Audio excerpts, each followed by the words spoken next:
ಬೆಂಗಳೂರಿನಲ್ಲಿ ಅದರಲ್ಲೂ ಪಾಲಿಕೆ ವ್ಯಾಪ್ತಿಯಲ್ಲಿ ಬೀದಿ ನಾಯಿಗಳ ಕಾಟ ದಿನದಿಂದ ದಿನಕ್ಕೆ ಹೆಚ್ಚಾಗ್ತಾ ಇದೆ. ಒಂದು ಕಡೆಗೆ ಸಂತಾನ ಶಕ್ತಿ ಹರಣ ಚಿಕಿತ್ಸೆ ಏನಿದೆ ಅದನ್ನು ಕೊಡೋದಕ್ಕೂ ಕೂಡ ಸರ್ಕಾರಕ್ಕೆ ಸಾಧ್ಯ ಆಗ್ತಾ ಇಲ್ಲ. ಕಾರಣ ನಾಯಿಗಳನ್ನು ಹಿಡಿಯೋದಕ್ಕೆ ಸಿಬ್ಬಂದಿಗಳ ಕೊರತೆ ಅನ್ನುವಂತಹ ಒಂದು ಕಡೆ ಆರೋಪ. ಇನ್ನೊಂದು ಕಡೆಗೆ ನಾಯಿಗಳ ಬಿಹೇವಿಯರನ್ನು ಹೆಂಗೆ ಕಂಟ್ರೋಲ್ ಮಾಡಬೇಕು ಅಂತ ಗೊತ್ತಾಗದೆ ಒಂದು ಕನ್ಫ್ಯೂಷನಲ್ ಅಧಿಕಾರಿಗಳಿದ್ರು. ಹೀಗಾಗಿ ಈಗ ಬೀದಿ ನಾಯಿಗಳಿಗೆ ಟ್ರೈನಿಂಗ್ ಕೊಡೋದ್ರ ಮೂಲಕ ನಾಯಿ ದಾಳಿಯನ್ನು ತಪ್ಪಿಸ್ತೀವಿ ಅಂತ ಪಾಲಿಕೆ ಒಂದು ಪ್ಲಾನ್ ಅಂತಂದಿದೆಯಂತೆ. ಹೆಂಗೆ ವರ್ಕ್ ಆಗುತ್ತೆ ಈ ಪ್ಲಾನು ಮತ್ತು ಯಾವಾಗಲಿಂದ ಇದು ಇಂಪ್ಲಿಮೆಂಟ್ ಆಗುತ್ತೆ ಅನ್ನೋದ್ರ ಡೀಟೇಲ್ಸ್ ಇದೆ, ನೋಡ್ಕೊಂಡು ಬರೋಣ ಬನ್ನಿ. ಬೀದಿ ನಾಯಿಗಳಿಗೆ ಟ್ರೈನಿಂಗ್ ನೀಡಲು ಟ್ರೈನರ್ ನೇಮಕ. ಬೀದಿ ನಾಯಿಗಳಿಗಾಗಿ ನಾಯಿಗೂಡು ನಿರ್ಮಾಣ. ಬೀದಿ ನಾಯಿಗಳ ಕಾಟ ಸಿಲಿಕಾನ್ ಸಿಟಿಯಲ್ಲಿ ದಿನದಿಂದ ದಿನಕ್ಕೆ ಹೆಚ್ಚಾಗ್ತಾನೆ ಇದೆ.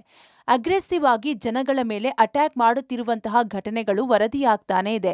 ಇತ್ತೀಚೆಗಷ್ಟೇ ಜ್ಞಾನ ಭಾರತಿ ಕ್ಯಾಂಪಸ್ನಲ್ಲಿ 2 ವಿದ್ಯಾರ್ಥಿನಿಯರ ಮೇಲೆ ಬೀದಿ ನಾಯಿಗಳು ಅಟ್ಯಾಕ್ ಮಾಡಿತ್ತು.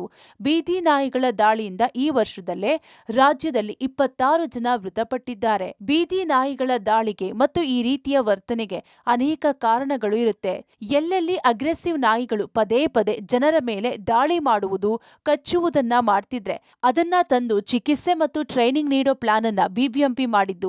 ಇದಕ್ಕಾಗಿ ಈಗ ನಾಯಿಗಳ ತರಬೇತಿದಾರರ ನೇಮಕ ಮಾಡಲು ಮುಂದಾಗಿದೆ. ಜೊತೆಗೆ ಬೀದಿ ನಾಯಿಗಳಿಗಾಗಿ ದಾಸರಹಳ್ಳಿ ವಲಯ ಮತ್ತು ಯಲಹಂಕ ವಲಯದಲ್ಲಿ ಬೃಹತ್ ಕೆನಲ್ ಅಂದ್ರೆ ನಾಯಿ ಗೂಡುಗಳನ್ನ ನಿರ್ಮಾಣ ಮಾಡಿದ್ದು, ಇಲ್ಲಿ ನುರಿತ ವೈದ್ಯರು ಮತ್ತು ನಾಯಿಗಳ ಟ್ರೈನರ್ಗಳ ಮೂಲಕ ಅಗ್ರೆಸಿವ್ ನಾಯಿಗೆ ಸರಿಯಾದ ತರಬೇತಿ ನೀಡಲು ಪ್ಲಾನ್ ಮಾಡಿಕೊಂಡಿದ್ದಾರೆ.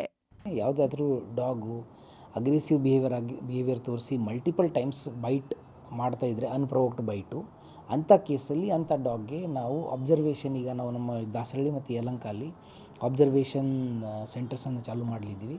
ಅಲ್ಲಿ ಅಂಥ ಡಾಗ್ಸ್ಗೆ ಟ್ರೀಟ್ಮೆಂಟು ಮತ್ತು ಟ್ರೈನಿಂಗು ಕೊಡೋಕ್ಕೆ ನಾವು ರಿಸೋರ್ಸ್ ಪರ್ಸನ್ನ ಅಪಾಯಿಂಟ್ ಮಾಡಲಿದ್ದೀವಿ. ರಿಸೋರ್ಸ್ ಪರ್ಸನ್ ಅಂದರೆ ಅವರು ಎಷ್ಟು ಅಲ್ಲಿ ಡಾಗ್ಸ್ ಅಬ್ಸರ್ವೇಷನಲ್ಲಿ ನಾವು ಇಡಲಿಕ್ಕೆ ನಾವು ಕರ್ಕೊಂಡು ಬರ್ತೀವಿ, ಅಂಥ ಡಾಗ್ಸ್ಗೆ ಟ್ರೀಟ್ಮೆಂಟ್ ಮತ್ತು ಟ್ರೈನಿಂಗ್ ಕೊಡೋಕ್ಕೆ ರಿಸೋರ್ಸ್ ಪರ್ಸನನ್ನು ಐಡೆಂಟಿಫೈ ಮಾಡಲಾಗುತ್ತೆ. ಇನ್ನು ನಾಯಿಗಳ ಟ್ರೈನರ್ ನೇಮಕವನ್ನ ಮಾಡಿಕೊಳ್ಳೋದಕ್ಕೆ ಸರ್ಕಾರ ಕೂಡ ಅಸ್ತು ಅಂದಿದ್ದು, ಪೊಲೀಸ್ ಇಲಾಖೆಯ ಡಾಗ್ ಟ್ರೈನರ್ಸ್ ಸೇರಿದಂತೆ ಇತರೆ ಇಲಾಖೆಯಲ್ಲಿ ಸೇವೆ ಮಾಡಿದ್ದ ಡಾಗ್ ಟ್ರೈನರ್ಸ್, ಖಾಸಗಿ ಟ್ರೈನರ್ಸ್ಗಳನ್ನ ಅವರ ಅರ್ಹತೆ ಮೇಲೆ ನೇಮಕ ಮಾಡಿಕೊಳ್ಳೋದಕ್ಕೆ ಬಿಬಿಎಂಪಿ ಆಲೋಚನೆ ಮಾಡಿದ್ದು, ಇಂತಿಷ್ಟೇ ಟ್ರೈನರ್ಸ್ ಅಂತ ಇನ್ನೂ ಡಿಸೈಡ್ ಮಾಡಿಲ್ಲ. ಅಗತ್ಯಕ್ಕೆ ತಕ್ಕಂತೆ ನೇಮಕ ಮಾಡಿಕೊಳ್ಳುತ್ತೇವೆ ಅಂತ ವಿಶೇಷ ಆಯುಕ್ತರಾದ ವಿಕಾಸ್ ಸುರಳ್ಕರ್ ಕಿಶೋರ್ ಹೇಳಿದ್ದಾರೆ.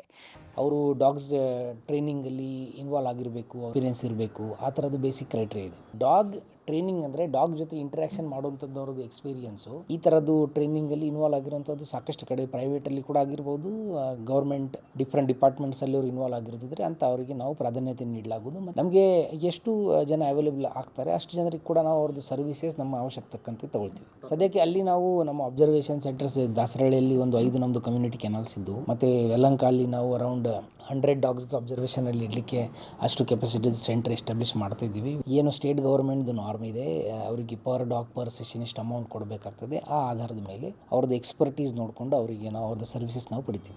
ಒಟ್ನಲ್ಲಿ ಬೀದಿ ನಾಯಿಗಳ ದಾಳಿಯನ್ನ ಕಂಟ್ರೋಲ್ ಮಾಡೋದಕ್ಕೆ ನಾಯಿಗಳಿಗೆ ಟ್ರೈನಿಂಗ್ ನೀಡೋ ಪ್ಲಾನ್ ಮಾಡಿಕೊಂಡಿದ್ದು, ಇದಕ್ಕಾಗಿ ಟ್ರೈನರ್ಸ್ಗಳ ನೇಮಕಕ್ಕೆ ಮುಂದಾಗಿದ್ದಾರೆ. ಈ ಪ್ಲಾನ್ ಎಷ್ಟರ ಮಟ್ಟಿಗೆ ವರ್ಕೌಟ್ ಆಗುತ್ತೆ ಅನ್ನೋದನ್ನ ಕಾದು ನೋಡಬೇಕಿದೆ. Maruti, public TV, Bengaluru.